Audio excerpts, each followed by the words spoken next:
पुराने चीन की बात है। एक मीना नाम की औरत थी जो अपने पति के साथ शहर में रहती थी।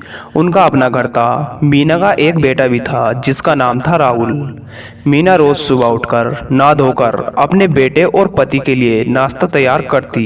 बेटा और पति नहा धोकर नाश्ता करते और तैयार होकर बेटा अपने स्कूल चला जाता और पति अपने ऑफिस चला जाता। इसके बाद एक भिखारी गेट के बाहर खड़ा होकर बोलता है, कुछ खाने को दे दे माई। भिखारी बार बार बस यही बात दोहराता रहता जब तक मीना रोटी ना दे देती। भिखारी की आवाज सुनकर मीना 2 रोटी लेकर आती है और उस भिखारी को दे देती है। फिर भिखारी रोटी लेकर जाते जाते बोलता है, जैसा ही बुरा भला दूसरों के साथ करोगे वैसा ही फल तुम तक लौट ही आएगा। इसी तरह रोज होता।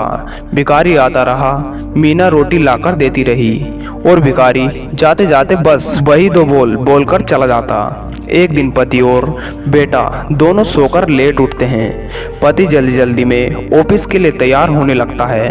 पति को जब उसकी जुराब नहीं मिलती तो पति जोर से मीना पर चिल्लाने लगता है कि कहाँ रखी है मेरी जुराब, मिल ही नहीं रही हैं। इधर मीना चिकन से भागते हुए आती है और जुराब अलमारी में खोजने लगती है। जुराब नहीं मिल रहे होते हैं तो पति मीना पर गुस्सा होने लगता है कि याद नहीं रहता, तुम न जाने कहाँ कहाँ रख देती हो। यह सुनकर मीना भी गुस्सा हो जाती है और बोलती है, एक तो लेट सोकर उठे हो और अब सुबह सुबह मुझ पर मत चिल्लाओ। दोनों की बहुत बहस हो जाती है। आखिरकार जुराब मिल ही जाते हैं और पति बिना कुछ खाए गुस्से में ऑफिस चला जाता है। इधर पत्नी गुस्से में तमतमाती हुई किचन की ओर बर्तन मांजने चली जाती है। इतने में ही वही भिखारी आता है और बोलता है कि कुछ खाने को दे दे माई। यह सुनकर मीना मन ही मन में बोलती है, आज कुछ नहीं दूंगी, इसे जब देखो रोज चला आता है और ऊपर से कोई धन्यवाद भी नहीं देता, बस पता नहीं क्या क्या बोलकर चला जाता है। कुछ देर बाद मीना के बाहर न आने पर भिखारी और ऊंचा बोलना शुरू कर देता है जिससे मीना को और भी ज्यादा गुस्सा आ जाता है। मीना के मन में आता है क्यों ना आज इसको रोटी में जहर लगाकर दे दूं, इसका रोज रोज का किस्सा ही खत्म हो जाएगा। मीना रोटी में जहर लगा देती है और जैसे ही भिखारी को देने जाती है वह रुक जाती है। उसको भिखारी पर रहम आ जाती है और सोचती है, यह मैं क्या करने जा रही थी, ऐसे तो इस भिखारी की मौत हो जाएगी। मीना तुरंत भागते हुए वापस घर जाती है और दूसरी रोटी लाती है, उस भिखारी को दे देती है। इधर भिखारी हमेशा की तरह रोटी लेकर अपनी वही 2 बात बोलकर वहां से चला गया। मीना उस जहर वाली रोटी को चूल्हे पर रखकर आग से जला देती है। मीना दिन का खाना बनाने की तैयारी शुरू कर देती है और मीना खाना बना भी लेती है। करीब 2 बज जाते हैं और उसका बेटा राहुल अभी तक घर नहीं पहुंचा होता। मीना यह सोच परेशान हो जाती है कि एक तो भूखे पेट स्कूल चला गया, ऊपर से अब तक राहुल घर भी नहीं पहुंचा। मीना का दिल घबरा रहा था। इतने में कोई दरवाजे पर दस्तक देता है। मीना जैसे ही दरवाजा खोलती है वह दंग रह जाती है। मीना देखती है कि उसका बेटा राहुल बहुत ही बुरी हालत में है।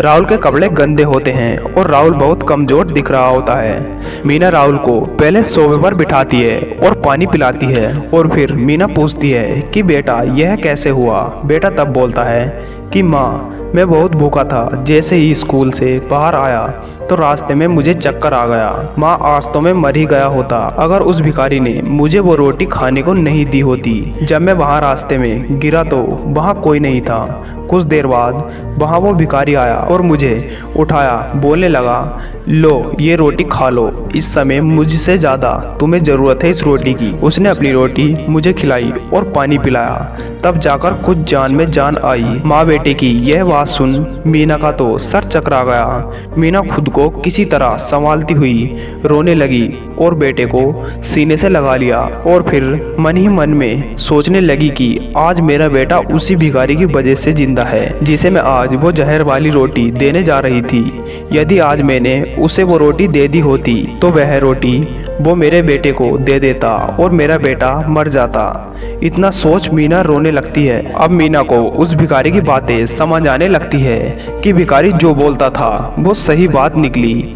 जैसा ही बुरा भला दूसरों के साथ करोगे वैसा ही फल आप तक लौट ही आएगा। दोस्तों, इस कहानी से हमें यह सीखने को मिलता है कि इंसान जो भी करता है, जैसा भी करता है, उसे एक ना एक दिन उस काम का फल मिलता ही है। सोचो, अगर उसने आज भिखारी को वो जहर वाली रोटी दे दी होती तो आज उसका बेटा जिंदा नहीं होता, या फिर अगर भिखारी खुद वो जहर वाली रोटी खा लेता, ना तो वो भिखारी बचता और ना ही भूख से तड़पता रहा उसका बेटा राहुल बचता। तो देखा, भगवान का न्याय जैसा करोगे वैसा ही भरोगे। हमेशा दूसरा का भला करो, आपका ही भला होगा। और दोस्तों, अगर आपको इस वीडियो से कुछ सीखने को मिला हो तो हमारे YouTube channel future inspired story को सब्सक्राइब जरूर कर लेना, और वीडियो पसंद आई हो तो वीडियो को लाइक भी जरूर कर लेना।